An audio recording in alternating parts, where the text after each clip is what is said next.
Hello students, आज जो है mole concept section B question number 17 से डिस्कशन स्टार्ट करेंगे। पिछले लेक्चर में क्वेश्चन नंबर 16 तक डिस्कशन कर चुके थे। 17 है the oxidation state of the most electronegative element in the product of the reaction BaO2 with dilute H2SO4 is. तो ये रिएक्शन तो अभी आप लोग को पता नहीं है, इनऑर्गेनिक केमिस्ट्री में आप पढ़िएगा। BaO2 प्लस H2SO4 से BaSO4 प्लस H2O2 बनता है। BaSO4 plus H2O2। अब देखिए, सबसे मोस्ट इलेक्ट्रोनेगेटिव एटम इन सभी में से कौन सा है? तो हम बताए थे कि सबसे ज्यादा इलेक्ट्रोनेगेटिव एटम फ्लोरीन होता है पीरियोडिक टेबल में, इसके बाद ऑक्सीजन होता है। तो फ्लोरीन तो यहाँ पे है नहीं, तो इन सभी में सबसे ज्यादा इलेक्ट्रोनेगेटिव एटम ऑक्सीजन ही होगा। तो ऑक्सीजन का ऑक्सीडेशन स्टेट क्या होगा? तो BaSO4 में -2 ऑक्साइड है और H2O2 हाइड्रोजन परऑक्साइड में -1 होता है।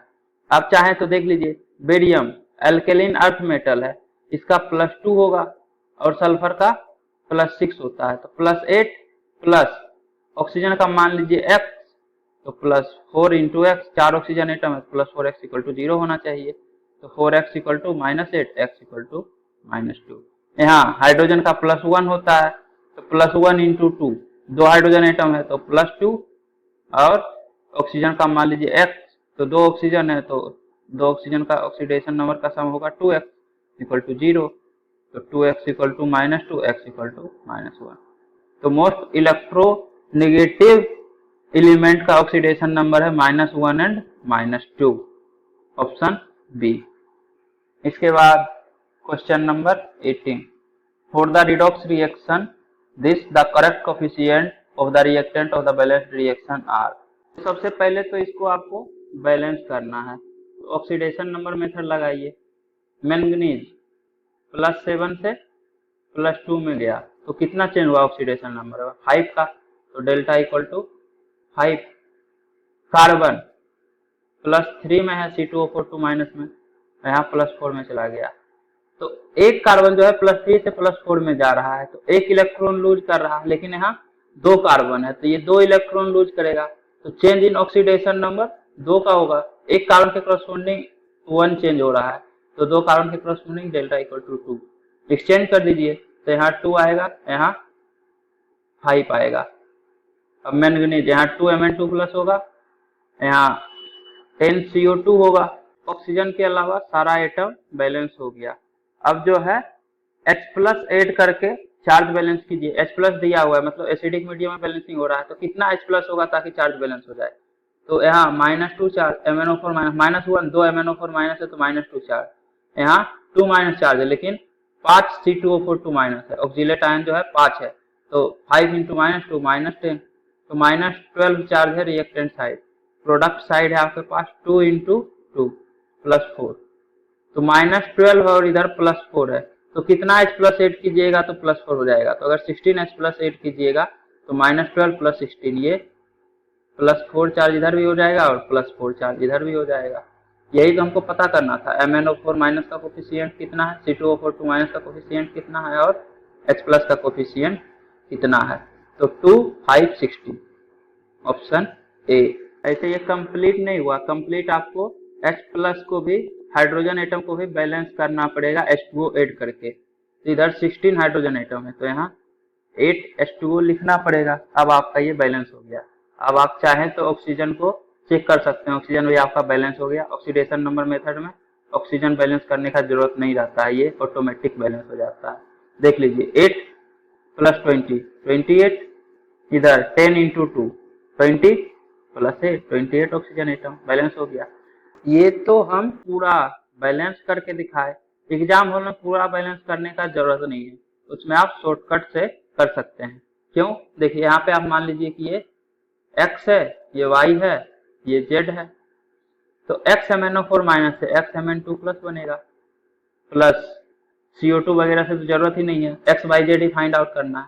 तो देखिए, आप क्या कीजिए, चार्ज बैलेंस कर दीजिए।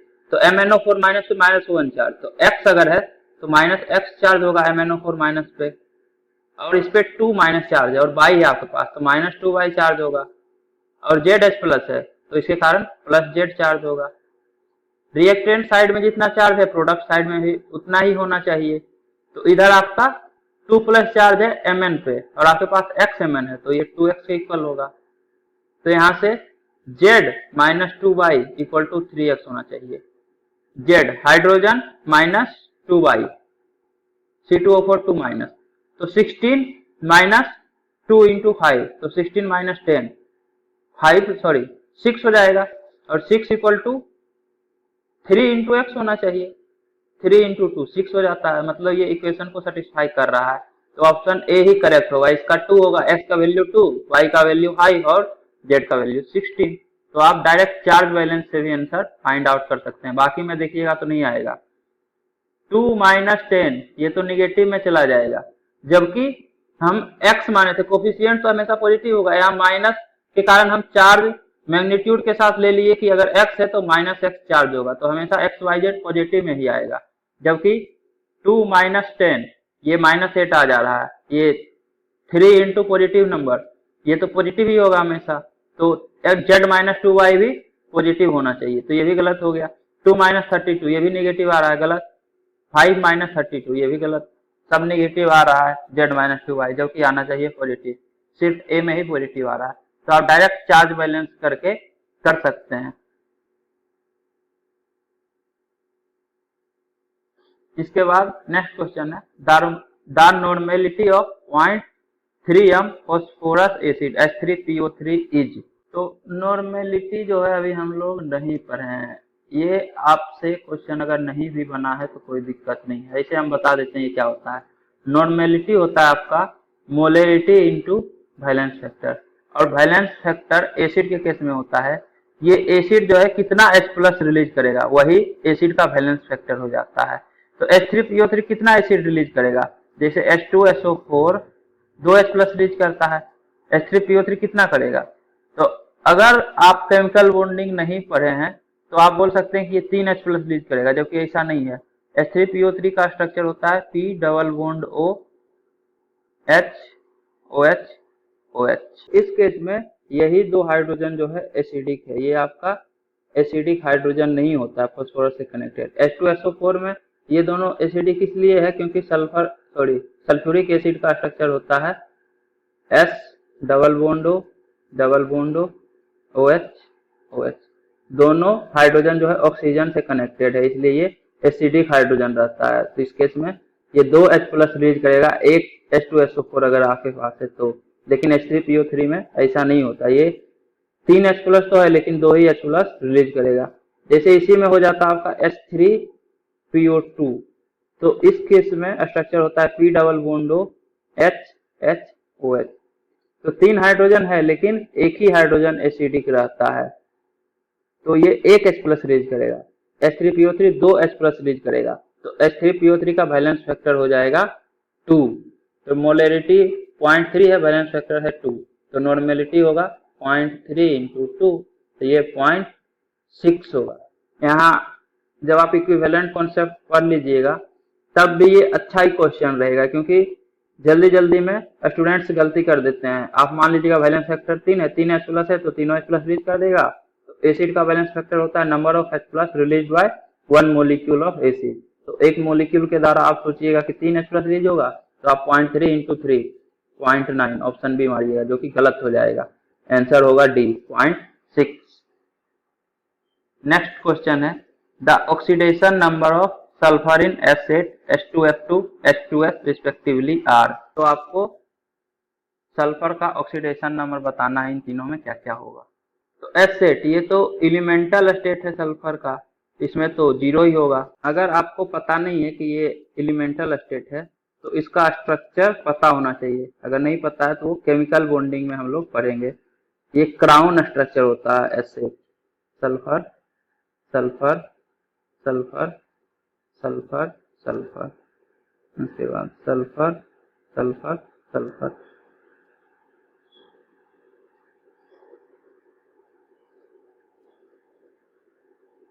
इस तरह से क्राउन सल्फर होता है, क्राउन टाइप स्ट्रक्चर होता है एसिड का।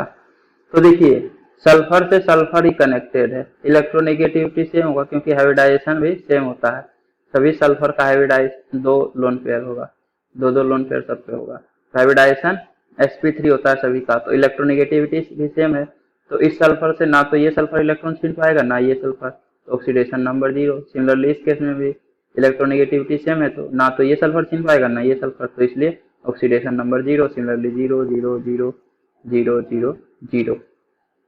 इसके बाद H2F2, तो फ्लोरीन तो हमेशा -1 में ही रहेगा अगर ये कंपाउंड बना रहा है, तो ये एलिमेंटल स्टेट F2 में 0 रहता है।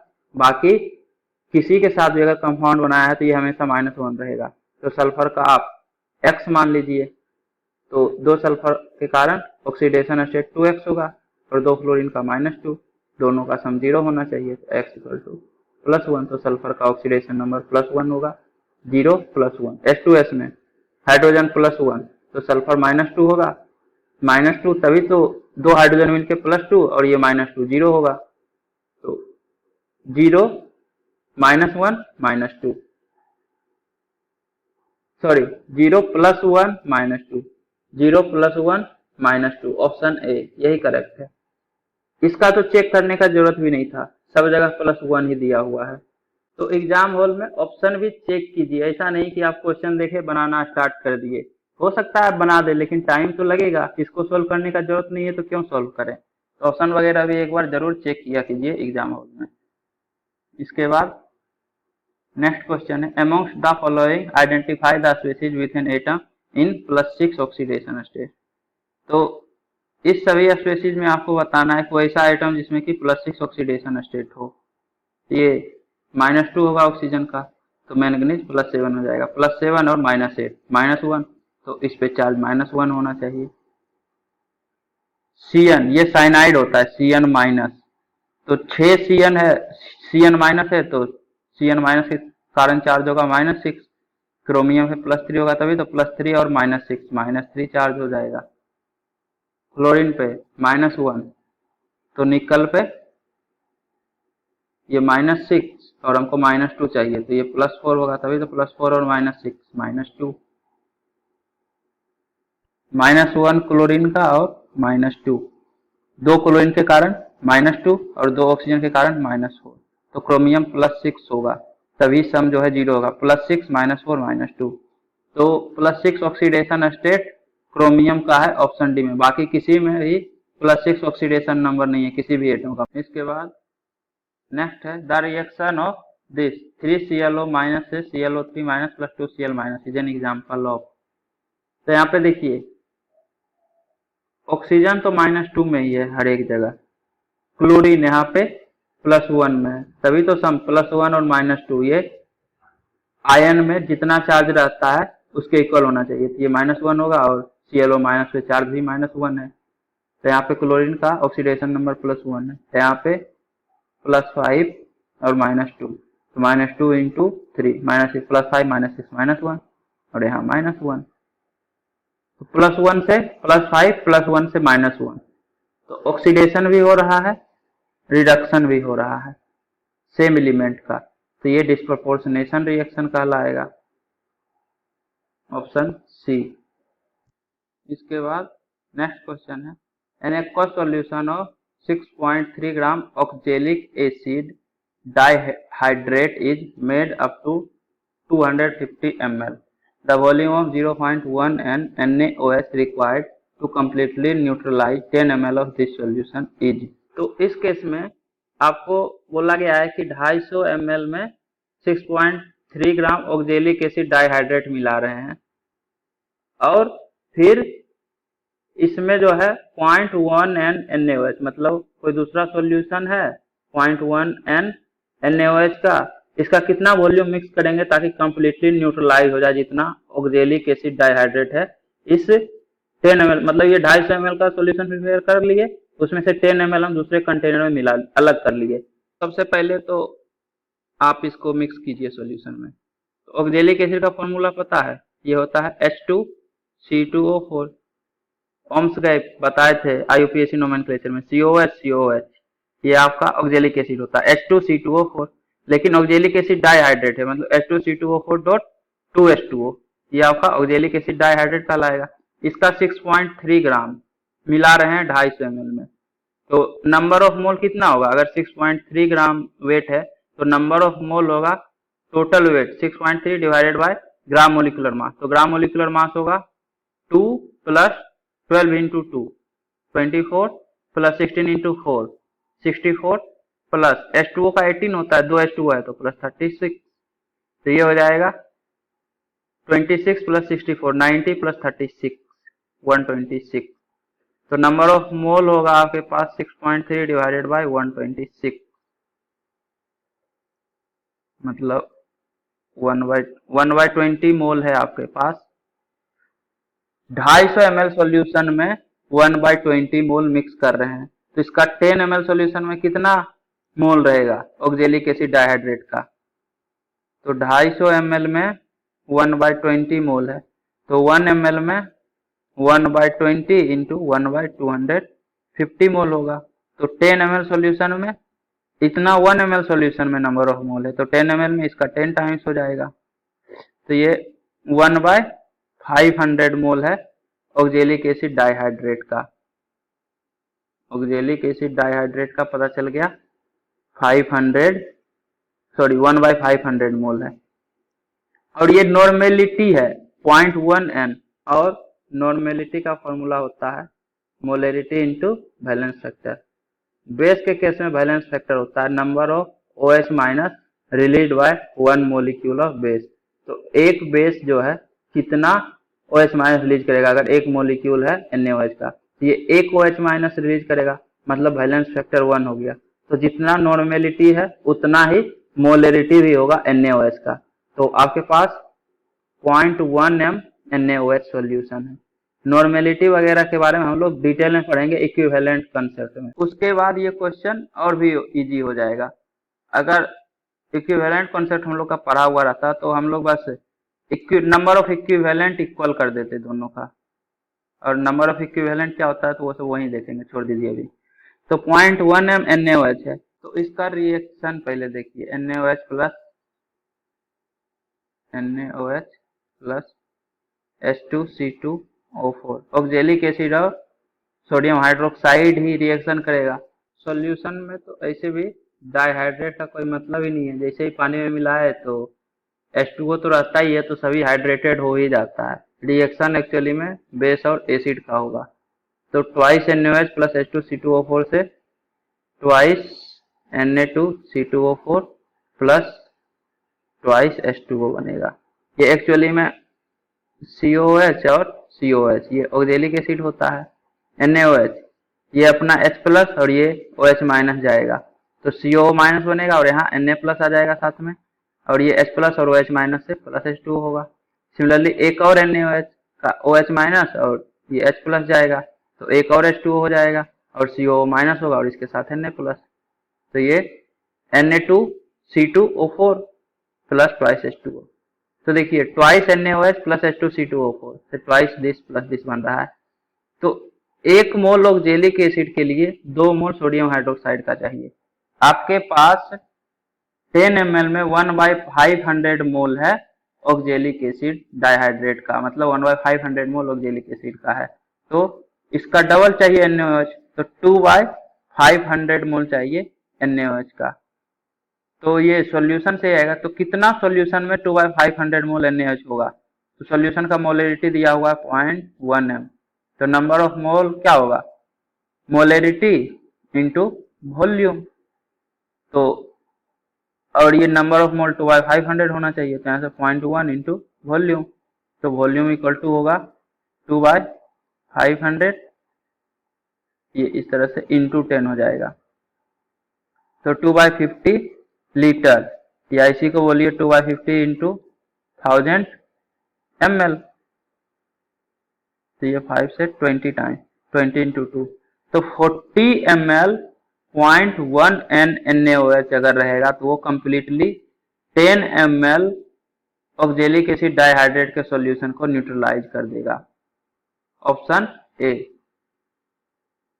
इसके बाद जो है अगले लेक्चर में क्वेश्चन नंबर 24 से डिस्कशन करेंगे, तो उम्मीद करता हूं कि आपको ये वीडियो पसंद आई होगी।